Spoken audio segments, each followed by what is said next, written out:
बोलो जयकारा बोल मेरे श्री गुरु महाराज की जय। सभी गुरुमुख प्रेमियों से सब प्रेम जय सच्चिदानंद। वंदो चरण सरोज गुरु मुद मंगल आगार। जय सेवत नर होत हैं भव सागर से पार।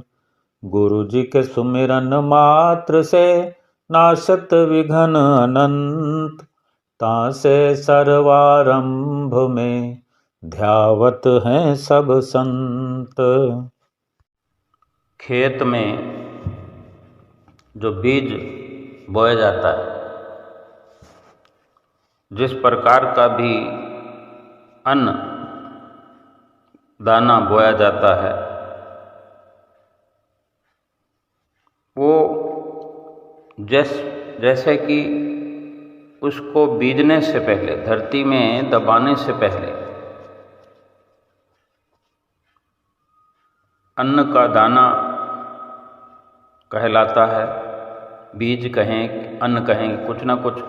बीज तो एक नाम है, लेकिन उसमें कई प्रकार के दाने जैसे गेहूँ, बाजरा, मोठ, चना, चावल वगैरह सब कुछ आ गया उसी में, बीज में। भाव कहने का कि जो भी अन्न का प्रकार है, जो भी अन्न बीज बोने से पहले वो जो कुछ भी है, और उपजने के बाद जब फसल तैयार हो जाती है तभी वही का वही दाना उगता है। यानी पहले भी वही था, बाद में भी वही था। लेकिन ये जो बीच में घास फूस, झाड़ झखाड़, इन्हीं के साथ में वो रहता है, और बाद में इसको फसल उगने के बाद इसको निकाल करके, अन्न को, इस दाने को निकाल करके अलग कर लिया जाता है। यानी वो पहले भी था, बाद में भी वही था। लेकिन ये घास फूस, ये सब तो उसे बीच में मिले हैं। घास को बोया तो नहीं गया था, घास तो उसके साथ लग गए। बीच में उस फसल तैयार होने के सफ़र में उसको मिलते गए। और फसल बोने वाले ने, बीज बोने वाले ने, फसल काटने वाले ने अपने पुरुषार्थ से उस दाने को महफूज निकाल कर अलग कर लिया। यानी वो घास फूस उसे मिल भी गए, फिर उसे अलग भी कर दिए। इसी प्रकार महापुरुष फरमाते हैं कि ये जो जीव है अविनाशी है, और अविनाशी में ही शामिल हो जाओगे। ये जीवात्मा शरीर मिलने से पहले जैसा प्योर है, खालिश है, सत्य स्वरूप है, ये शरीर तो मिला है। ये कुटुंब, ये परिवार, ये संबंधी, ये सब इसको बीच में मिले हैं। पहले ये जीव ही है, ये आत्मा ही है जो परमात्मा से बिछड़ कर आ गया है, और जन्म लेकर के अलग अलग नामों से पुकारा गया है। किसी को कोई शरीर मिला हुआ है, अनेक अनेक शरीर इस जीव को प्राप्त हुए। एक अपना पर्सनल शरीर मिला है। जैसे हम पुरुष हैं, स्त्री हैं, गोरे हैं, काले हैं। अब इस शरीर के जो जितने संबंध हैं, सब इस शरीर की जितनी मिल्कियत है, जो हम इसी शरीर की साबित करते हैं ना, दावा करते हैं कि ये मेरा है, ये मेरी है। जीवात्मा का कोई नहीं कहता। कभी हमने नहीं कहा कि ये मेरा, ये जो घर है ये जीवात्मा का है। अपने शरीर को ही संबोधित करते हुए, एक अपने शरीर की पहचान बताते हुए ही ये जिक्र करते हैं कि ये मेरा है। यानी शरीर समझकर ही हम हर चीज़ का बखान करते हैं, बयान करते हैं। ये सब कुछ बीच में मिला। जब हमारा जन्म हुआ तो पहले तो हम अपने शरीर के साथ हो गए, शरीर रूप में जन्म हुआ। अब शरीर के साथ फिर अनेक अनेक संबंध जुड़ते चले गए। जड़ चेतन जो हमारे हम जिन्स शरीर हमारे साथ रिश्तों में बंध गए, जैसे माता पिता, भाई बहन, चाचा चाची, ताऊ, बुआ, फूफा, अनेक अनेक प्रकार के ये नाम दिए गए हैं। फिर इसके आगे ये काफिला बढ़ता गया और फिर जो जड़ वस्तुएं हैं हमारे नाम होती चली गई। कोई मकान हमारे नाम हो गया, कोई दुकान हमारे नाम हो गई, कोई गाड़ी हमारे नाम हुई, कोई धन खजाना हमारे नाम हो गया। बचपन से ही ये सिलसिला कम या ज़्यादा चलता रहता है, यथा योगे, किस्मत के अनुसार, तकदीर के अनुसार, या हमारे माता पिता की हैसियत के अनुसार। जैसे बच्चों को साथ में ले जाते हैं, कोई खिलौना दिला दिया जाता है, कोई महंगे खिलौने भी होते हैं, कोई सोने चांदी का भी कुछ ऐसा नजराना मिल जाता है। छोटे छोटे बच्चों के नाम प्लॉट खरीद लिए जाते हैं, FDR बना दी जाती है कि आज जन्मदिन है बच्चे का, इसके नाम से ये खरीद लो, वो खरीद लो। हमारे नाम से बहुत कुछ हमारे नाम का हो जाता है। यानी हमारे साथ ये जितना भी संबंध जुड़ता गया, सामानों का, रिश्तों का, कुटुंबियों का, ये सब बीच में मिलता है। हमारे जन्म के बाद मिलता है। पहले जीवात्मा ही हुआ करता है और इसी प्रकार जो कुछ भी बीच में मिलता है वो सब धीरे धीरे धीरे धीरे बिछड़ता भी चला जाता है। एक दिन सब कुछ बिछड़ जाता है और जो शरीर मिला था, पहले जो हम जिस शरीर के साथ आए थे, वो शरीर भी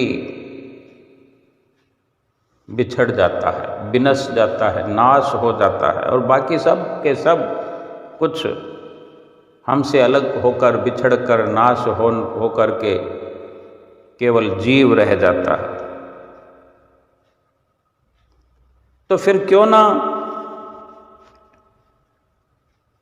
हम, जबकि चेतन सत्ता का ये मालिक है जीव, अब बीज और फसल और ये अनाज, अन्न का दाना, ये तो चेतन नहीं है, लेकिन ये जीव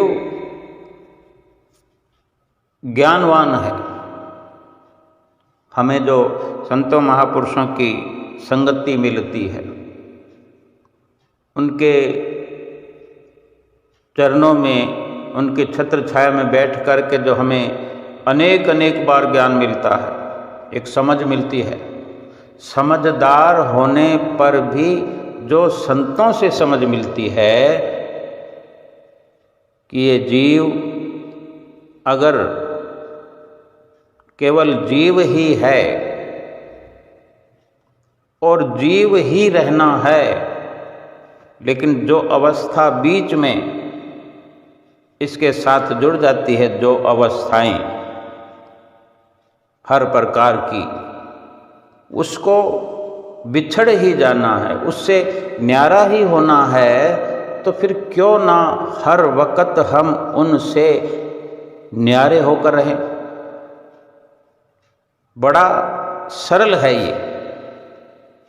अगर ऐसे इस प्रकार से भी समझ सकते हैं कि जैसे हम जिस दायरे में रहते हैं, जिस घर में रहते हैं, जिस परिवार में हमारा जन्म हुआ, जिस परिवार से हमारी पहचान हुई, या फिर उसी के अनुसार हम अपनी पर्सनल लाइफ बनाते चले गए, इसी प्रकार हमारे आस पड़ोस में कोई, हमारे मिलने जुलने वालों में कोई और हैं, उनकी अपनी पहचान है, उनका अपना परिवार है, उनकी अपनी मिल्कियत है, उनका धन है, खजाना है, उनके प्लॉट्स हैं, दुकान है, मकान है।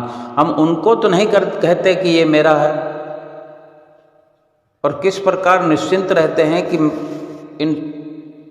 इन सब को हमने अपना समझने की भूल नहीं करनी है। ये तो एक इंसान की समझ है जो अपने आप से होती है, ये ज्ञान होता है। लेकिन संतों महापुरुषों के संग में रहने से, उनकी शरण में जाने से, उनकी संगत करने से ये सच्चा ज्ञान मिलता है कि जो तुम्हारा अपना तुम समझे बैठे हो, वो भी तुम्हारा अपना नहीं है, तुम्हें उसे छोड़ कर जाना है, या वो तुम्हें छोड़ देंगे और छोड़ ही देते हैं। हमने अनेक इस प्रकार के दृश्य अपने जीवन में देखे हैं और देखेंगे भी। महापुरुष हमें ये समझाना चाहते हैं कि अगर सभी कुछ छूट जाने वाला है, सभी से अगर ये जीव न्यारा हो जाने वाला है,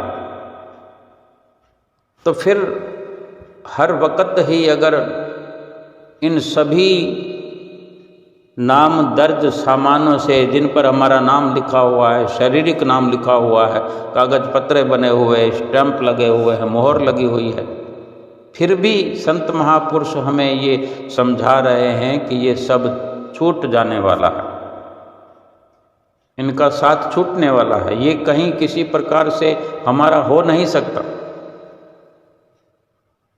हमारे साथ जा नहीं सकता। तो फिर इससे हर वक्त न्यारे बन करके अगर रहें तो ना इन सामानों का मोह हमें रहे, न अहंकार रहे, इसी प्रकार न किसी तरह की काम क्रोध की भावना वासना रहे, ना लोभ रहे। ये हमारी जो भूल हमसे होती है ये बहुत बड़ी है कि ये धन मेरा है, ये मेरा मान करके उसकी तादाद भी हम ध्यान में रखते हैं कि ये मेरा जो है वो कितना है। अब इस प्रकार के गणित से फिर ये एक से बढ़कर एक विचार उठते चले जाते हैं, विचार पनपते रहते हैं कि अगर मेरा है तो कहीं और नज़र दौड़ाते हैं, दृष्टि डालते हैं तो कहीं अधिक नज़र आता है, तो हमें भी ये लोभ पैदा हो जाता है कि मेरा भी उतना होना चाहिए, उससे अधिक होना चाहिए। और फिर जो हमारे पास है और कहीं नज़र डालने पर पता चलता है कि हमसे किसी के पास कम है, तो उसके कम को देख करके हमें अहंकार हो जाता है कि मेरे पास तो इतना है। इस प्रकार से काम क्रोध लोभ मोह अहंकार के शिकंजे में इंसान, ये जीव फंसा रहता है, कसा रहता है, कसता चला जाता है शिकंजा काम क्रोध लोभ मोह अहंकार का। अधिक होने का लोभ, अधिक होने का अहंकार, और फिर इसी में से क्रोध, ये सब कुछ एक दूसरे के भाई हैं। एक से अगर रिश्ता हो गया, अगर काम से रिश्ता हो गया तो लोभ मोह अहंकार क्रोध, ये सब आ जाएंगे। अगर एक अहंकार हो गया तो बाकी के फिर लोभ, मोह, क्रोध, काम, ये सब अपने आप आ जाएंगे। एक से रिश्ता बनाने की जरूरत है। और फिर इसके बाद में एक की इतनी बड़ी सेना है और बलशाली सेना है, इतना शिकंजा कस जाता है जीव पर कि जीव फिर इन सब से आज़ाद हो ही नहीं सकता। देखने में या समझने में एक साधारण समझ से मान भी लेता है इंसान के सब कुछ छूट जाना है, ये जीव ही रहेगा, बाकी सब कुछ जो बीच में मिला वो तो छूट जाएगा। लेकिन फिर ये जीव दोबारा जब जन्म लेगा तो फिर इसकी वही स्थिति रहेगी, फिर से रिश्ते मिल जाएंगे। अगर इंसान का जन्म न भी हुआ, 84 लाख योनियों में जन्म मिला, कुछ भी जन्म मिला, हाथी बनकर आ गए, घोड़ा बनकर आ गए, चिंटी बनकर आ गए, या कुछ और बन के आ गए, कुछ भी आ गए, किसी भी प्रजाति में जन्म लिया, कीड़े मकोड़े बनकर आ गए, तो उन सब की फिर रिश्तेदारियाँ, ये फिर कुटुंब परिवार का बीच में मिलना, फिर ये बार बार लगा रहेगा। अगर जीव ने, इस आत्मा ने परमात्मा से बिछड़कर यहाँ मृत्यु लोक में इस प्रकार से बार बार ये बीच में रिश्ते मिलते गए, नाते होते गए, ये दुख तकलीफ़ें, और कभी ना कभी ये आत्मा जिस परमात्मा से बिछड़ कर आई है उसी परमात्मा से ही मिलना है, तो मिलने में सबसे बड़ी बाधा यही होती है कि हर वक्त जीव इस मैं मेरी में लग करके, काम क्रोध लोभ मोह अहंकार में फंस करके ना तो इस जन्म मरण से छूट सकता है और ना ही फिर परमात्मा तक पहुंच सकता है।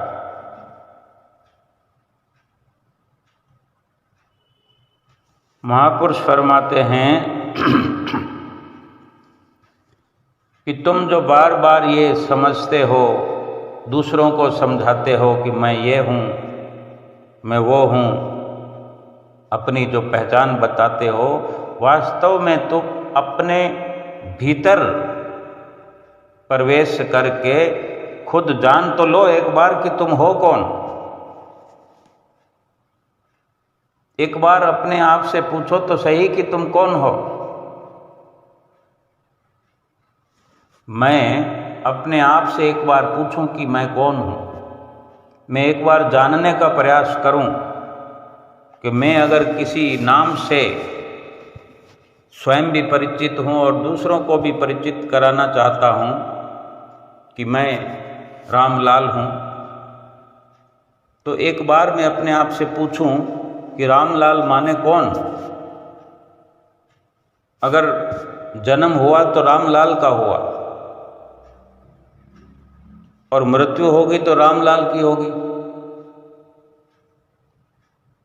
आज भी हम रामलाल हैं और मृत्यु होने पर भी ये पहचान इतनी तो उजागर की जाएगी कि रामलाल मर गया,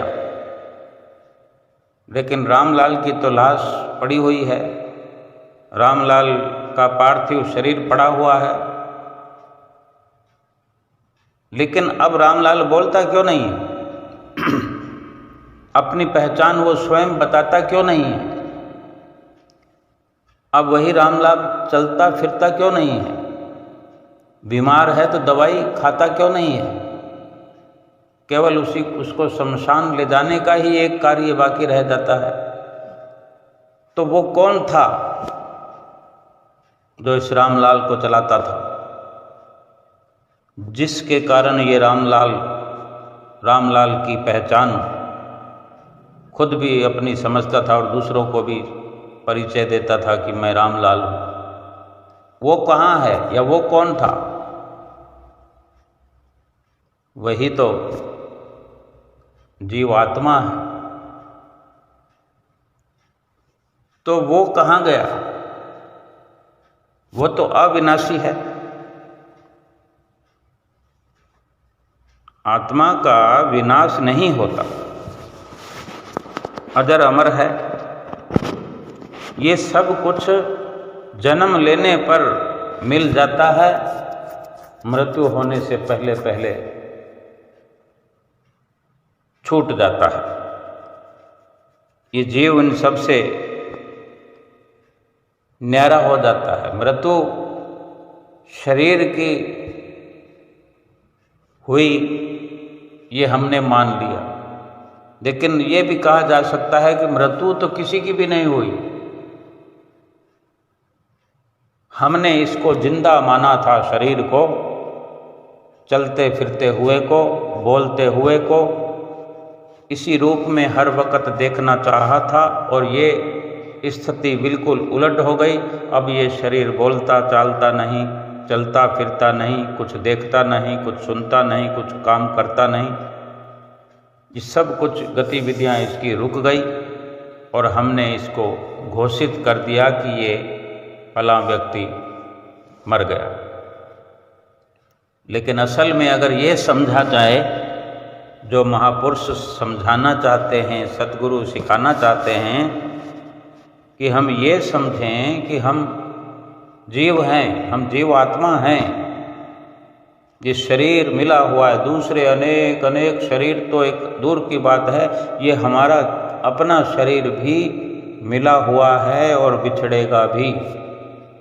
ये आज भी मृत है और एक दिन मृत की घोषणा कर दी जाएगी। लेकिन मृत शरीर को आज ही अगर मृत मान करके हम इस संसार में जीते चले जाएं, जीवात्मा के अंदाज में, जीवात्मा के जो संपर्क में रहने की कोशिश हो जाए, जीवात्मा को जानने की, जीवात्मा को समझने की, हम जो अपने आप से पूछें कि तू कौन है, मैं कौन हूँ, तो ये संतों महापुरुषों की सुसंगति में, उनकी संगत में ये समझ भरपूर हमें मिल जाएगी कि मैं शरीर नहीं हूँ, मैं जीवात्मा हूँ। और संत महापुरुष ही हैं हमें अंतर्दृष्टि करने का मार्ग सिखलाते हैं। अंतर में हमारा स्वयं का प्रवेश हमारे अंदर करवाते हैं। जैसे एक मकान बनाते हैं, मकान का मालिक ही मकान में रहता है, उस मालिक का वो मकान कहलाता है। मकान जड़ वस्तु है, शरीर चेतन है। ये सांसारिक बात है, मायावी बात है। लेकिन ये शरीर और जीवात्मा की बात करें तो ये शरीर भी मकान है जीवात्मा का। ये शरीर जो है जीवात्मा की एक संसारिक मायावी पहचान बना हुआ है। सभी आत्माएं परमात्मा से बिछड़ी हुई हैं और सभी की एक अपनी अपनी पहचान शरीर से हुई है। कोई स्त्री है, कोई पुरुष है, कोई गोरा है, कोई काला है, और सबके नाम रखे गए हैं। लेकिन असलियत तो इस जीव को स्वयं समझने की जरूरत है।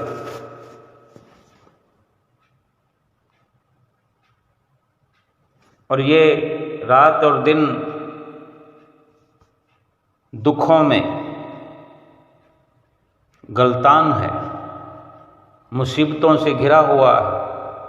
ये शरीर से अपनी पहचान समझने के कारण है,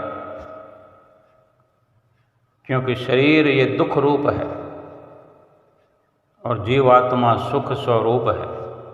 जब तक जीवात्मा का बोध नहीं होगा, जीवात्मा का साक्षात करने का कदम नहीं उठाया जाएगा, साक्षात्कार की ओर नहीं कदम बढ़ाएंगे, तब तक शरीर रूप मान करके, अपने आप को शरीर समझ करके इस शरीर पर अनेकों अनेकों कष्ट भोगते चले जाएंगे। सुख शांति अगर पानी हो तो कहीं इंसान जो भटक रहा है, भटकने की जरूरत नहीं, अपने आप को समझने की जरूरत है, अपने आप को जानने की जरूरत है। अपने आप को ना जानने के कारण, ना समझ पाने के कारण ये दुखी बना हुआ है।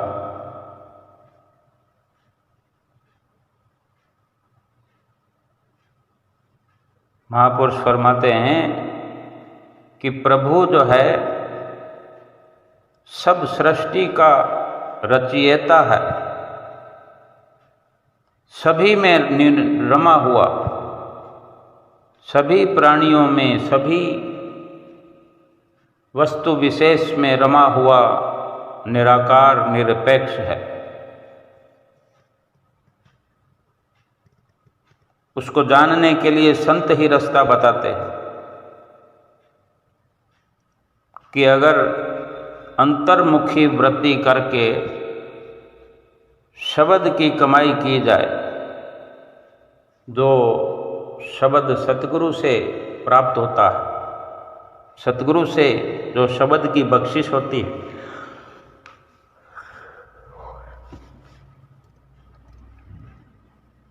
उस शब्द की कमाई भीतर अपनी सुरती को अंतर्मुखी करके शब्द की कमाई की जाए तो अपार आनंद व शांति का भंडार मिल जाएगा। ये जो शब्द की कमाई करने का महापुरुष बार बार समझाते हैं, जतलाते हैं कि सतगुरु का ऐसा ध्यान करो कि केवल केवल सतगुरु ही रह जाए। जैसे तू और मैं का, दोनों का मिश्रण है, तू का ऐसा ध्यान करें, ऐसा ध्यान करें, खो जाएं उस तू में कि फिर मैं बाकी रहे ही ना, तू ही तू हो जाए।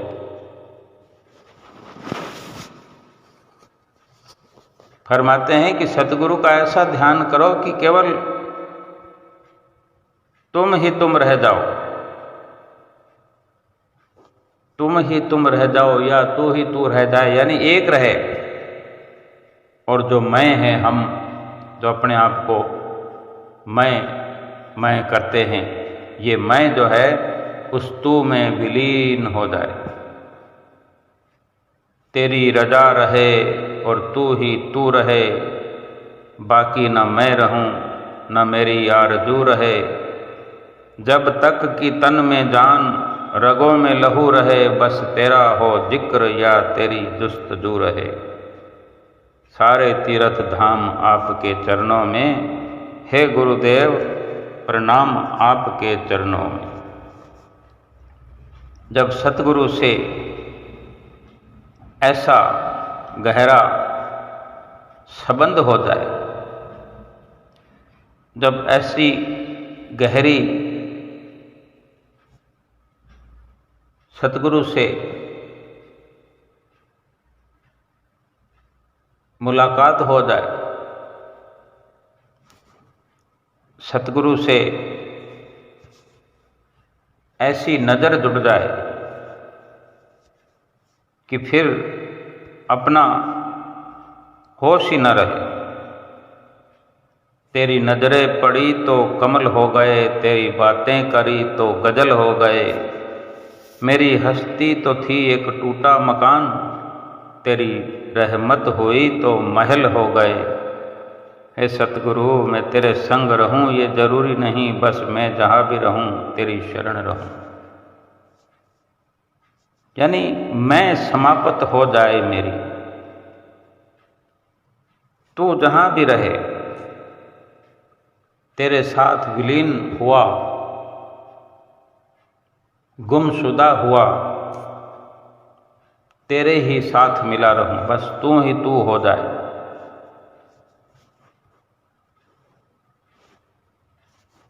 वास्तव में इंसान जो है तू भी करता है और मैं भी करता है, तभी काम नहीं बनता। जब मैं था तो गुरु नहीं, अब गुरु हैं मैं नहीं। प्रेम गली अति साकरी, जामे दो न समाही। ये प्रेम का मार्ग है भक्ति।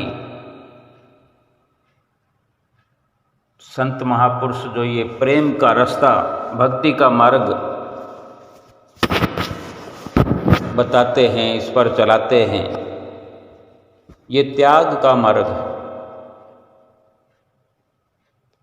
ये तभी इसमें सफलता होगी जब मैं और मेरी पूरी तरह से हम छोड़ पाएंगे। और उसके लिए भी हमें रास्ता बताया है कि भजन सुमरन करो। एक भजन सुमरन ही ऐसा रास्ता है कि सुरती को अंतर्मुखी करना पड़ता है, बाहर से हटाना पड़ता है। और जब बाहर से सुरती हटती है तो बाहर से हर प्रकार से बोध समाप्त होने लगता है, बाहर की पहचान समाप्त होने लगती है। बाहर की पहचान समाप्त होती है तो भीतर की पहचान होने लगती है। फिर भीतर उस सत्य स्वरूप आत्मा का साक्षात होने पर ये मैं मेरी कहीं पीछे छूट जाती है, धरी की धरी रह जाती है और तू ही तू फिर बाकी रह जाता है। एक को छोड़ेंगे नहीं तो फिर दूसरी को प्राप्त कर नहीं सकते। मैं को छोड़ेंगे तभी तू में प्रवेश हो जाएंगे। एक चींटी और चावल के दाने की कहानी है। एक चींटी चावल का दाना अपने मुंह में लेकर जा रही थी। रास्ते में उसे दाल का दाना पड़ा दिखाई दिया। उसे देखा तो वो रुक गई और उसको मुंह मारने लगी कि दाल का दाना भी उठा लूं। और ये कैसे संभव था कि वो अपने छोटे से मुख में चावल का दाना भी, जबकि बड़ी कठिनाई से पकड़ कर जा रही थी, अब वो चाहती है कि दाल भी साथ में लेती चलूं। अब वो दाल पकड़ती है तो चावल का दाना छूट जाता है। और ये बार बार ये दृश्य दोहराया जा रहा है। कभी वो चावल पकड़ती है, कभी दाल पकड़ती है, कभी दाल पकड़ती है, कभी चावल पकड़ती है, एक छूट जाता है। वो दोनों को लेकर चलना चाहती है, चावल को छोड़ना चाहती नहीं और दाल को साथ लेना चाहती है। तो संयोगवश परम संत कबीर साहब जी वहाँ से जा रहे थे, उनकी नज़र उस चींटी पर, उस चींटी की अवस्था पर पड़ी और चींटी को इस तरह परेशान और दुविधा में देखकर उनके मुख से स्वाभाविक ही ये वचन निकले कि इतिहास जो रचा गया है, जो शास्त्रों में आज वर्णन है, ये महापुरुषों की वाणियाँ उनके सच्चे अनुभवों के द्वारा लिखी गई है। कितने ही ऐसे दोहे चौपाइयों का वर्णन हुआ है जीव मात्र को समझाने के लिए, किसी न किसी माध्यम से, किसी दृष्टांत से। कबीर साहब जी ने क्या वचन फरमाए, चींटी चावल ले चली, बीच में मिल गई दार। चींटी चावल ले चली, बीच में मिल गई दाल। कह कबीर दो ना मिले, एक ले दूजी डाल। क्या भावार्थ है? कबीर साहब जी ने फरमाया कि ये भोली चींटी, दोनों दाल भी और चावल भी तो एक साथ तो नहीं ले जा सकती, इसलिए बेहतर यही है कि एक को छोड़ दे, या तो चावल को छोड़ दे या दाल को छोड़ दे, तभी तो सफल हो सकती है। नहीं तो यहीं खड़ी इसी ऊहा पो में लगी रहेगी, कभी दाल कभी चावल, और काम बनेगा नहीं। इसी प्रकार से महापुरुषों ने इस जीव को समझाया है, मनुष्य को भी दोनों चीज़ें नहीं मिल सकती। मनुष्य को अगर भक्ति करके सफलता प्राप्त करनी है, ये अपनी जीवात्मा को परमात्मा से मिलाना चाहता है, ये रोज रोज के दुख से, मुसीबत से छुटकारा पाना चाहता है, तो फिर माया का त्याग करना पड़ेगा। या तो भक्ति करे, माया का त्याग कर दे, या फिर माया को साथ लिए जाए, भक्ति का ख्याल फिर छोड़ दे, फिर जीव आत्मा को परमात्मा से मिलाने का विचार छोड़ दे,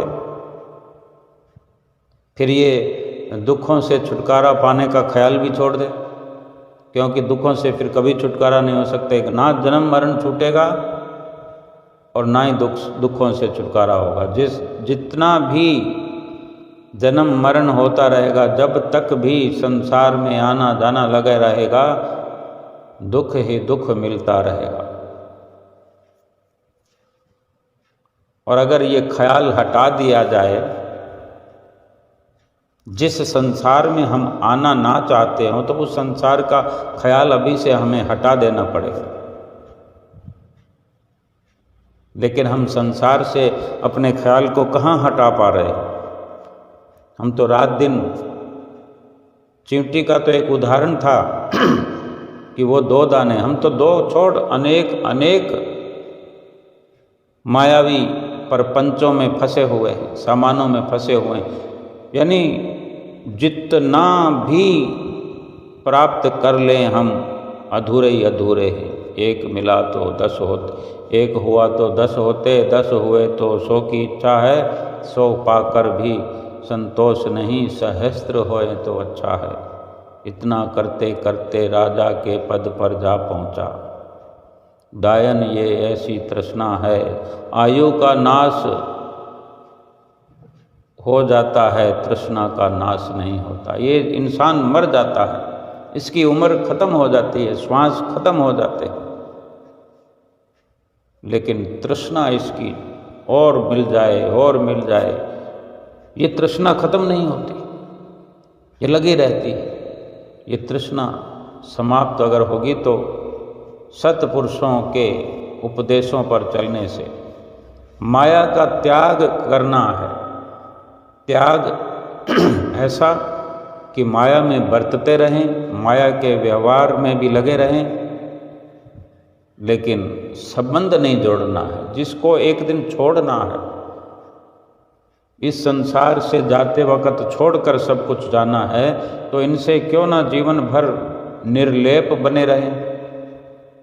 काम लेने में थोड़ी मना है, सबके साथ प्रेम का व्यवहार करें, खाना पीना, सोना उठना बैठना सब कुछ प्रारब्ध में लिखे के अनुसार तो कुदरत अपने आप व्यवस्था करती है। खाने पीने की व्यवस्था हमारी तकदीर ने पहले ही कर रखी है। हाथी को मण और चींटी को कण मिलता ही है। फिर हम किस बात की चिंता में लगे हुए हैं? क्यों सृष्टि को अपने घर में लाने में लगे हुए हैं? मनुष्य की खोपड़ी के बारे में, ये जो मनुष्य की खोपड़ी में जो विचार चलते हैं उसके बारे में महापुरुषों ने कथन किया है, मानुष केरी खोपड़ी कब हो धापे नहीं, तीन लोक की संपदा कब आवे घर माही। तीनों लोकों की, त्रिलोकी की संपदा अपने घर में लाने की चेष्टाएं करता रहता है। ऐसा संभव तो नहीं। जब संभव नहीं है तो फिर इसका अंत क्या है? इन कामनाओं को, तृष्णाओं को छोड़ देना ही ठीक है, त्याग कर देना ही ठीक है। कैसे करें? वो संत महापुरुष हमें रात और दिन समझा रहे हैं।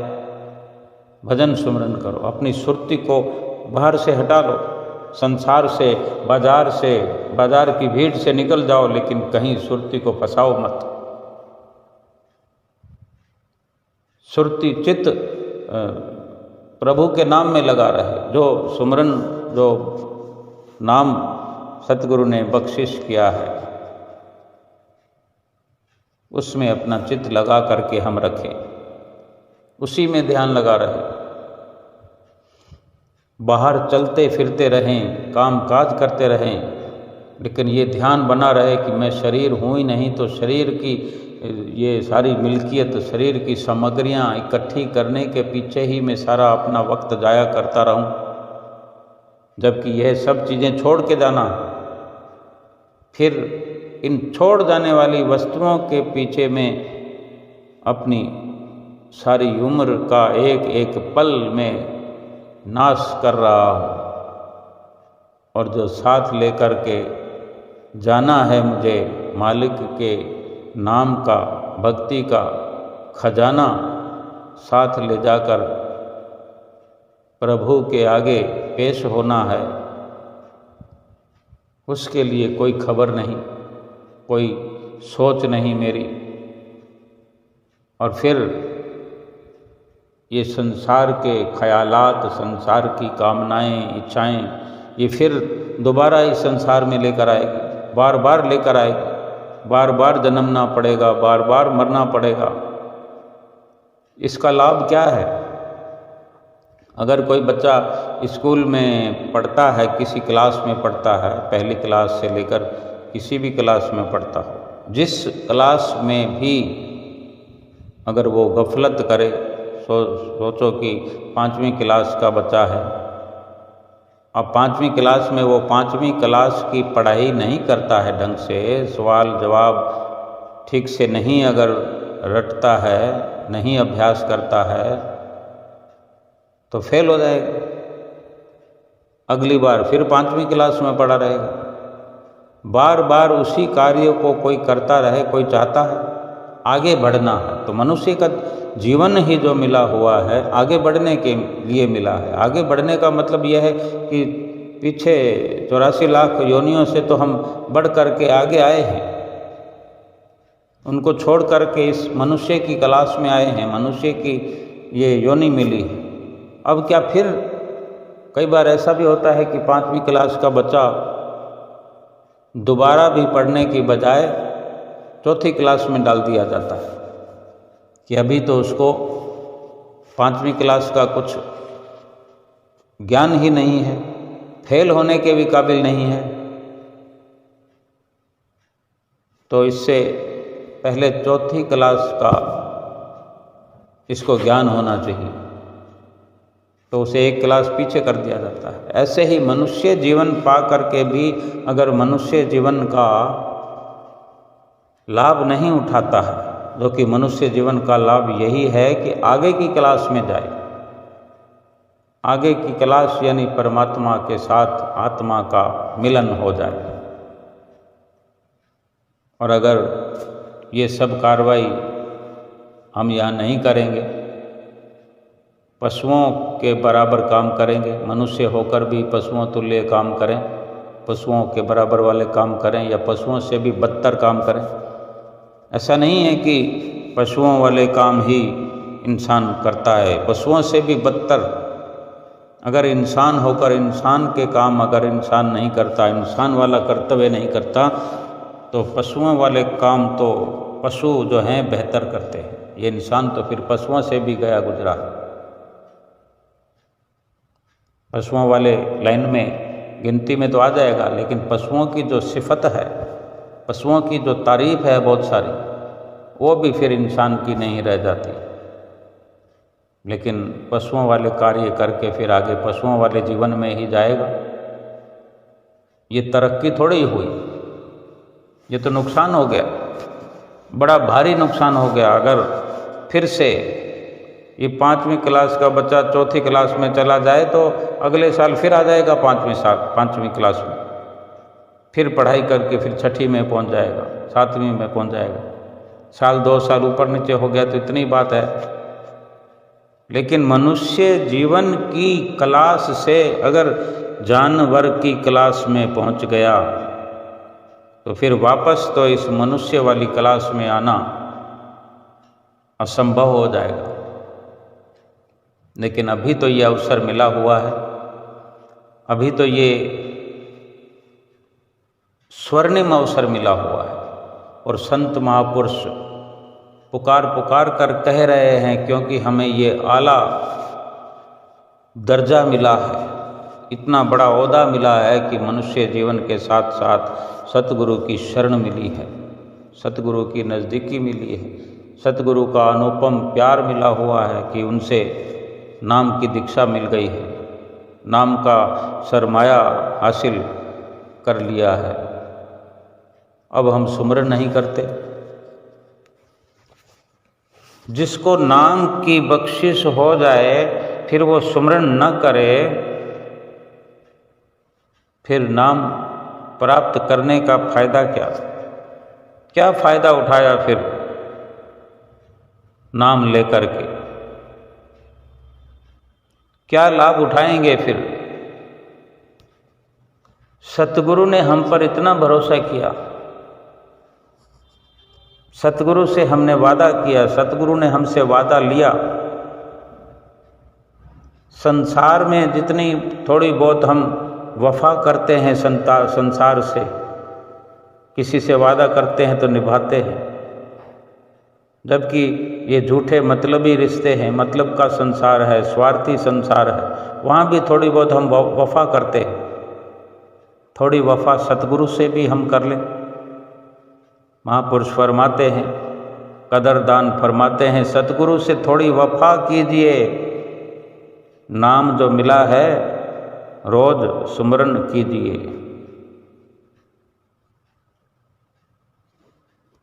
जो अगर नाम मिला है सुमरन करने के लिए मिला है, बंदगी करने के लिए मिला है, सतगुरु का दर भी मिल जाना कितने भागों की निशानी है।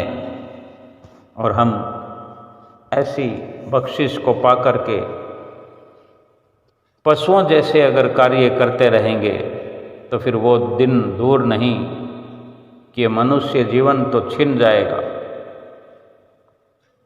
आज नहीं तो कल ये नाश भी हो जाएगा। वो दिन दूर नहीं है, वो घड़ी दूर नहीं है, वो लम्हा, वो श्वास कब आखिरी हो जाए।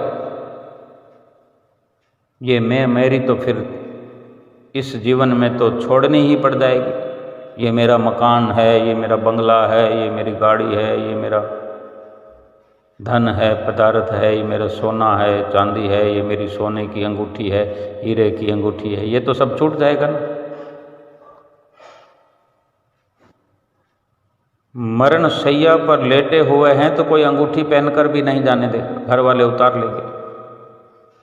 हमारी तो ना हुई ना, हमारे साथ तो ना गई, तो क्यों फिर इन सब चीज़ों का बोझ अपने हृदय पर लेकर के मेरा मेरा मेरा मेरा करते रहे।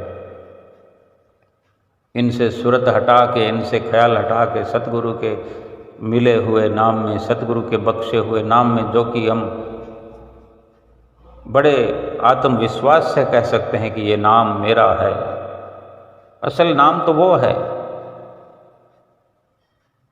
कि हम इस नाम का सुमरण करते रहें, इसी नाम का सुमरण करते करते करते ये नाम उस नामी से मिला देगा,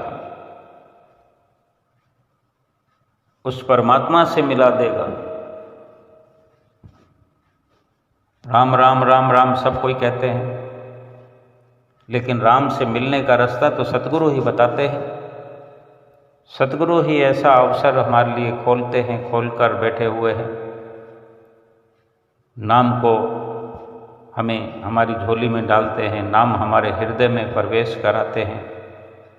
उसी नाम को जप करके हम उस राम से मिल सकते हैं, परमात्मा से मिल सकते हैं। आत्मा और परमात्मा का मिलन होगा और इस जन्म मरण के चक्कर से छुट्टी हो जाएगी।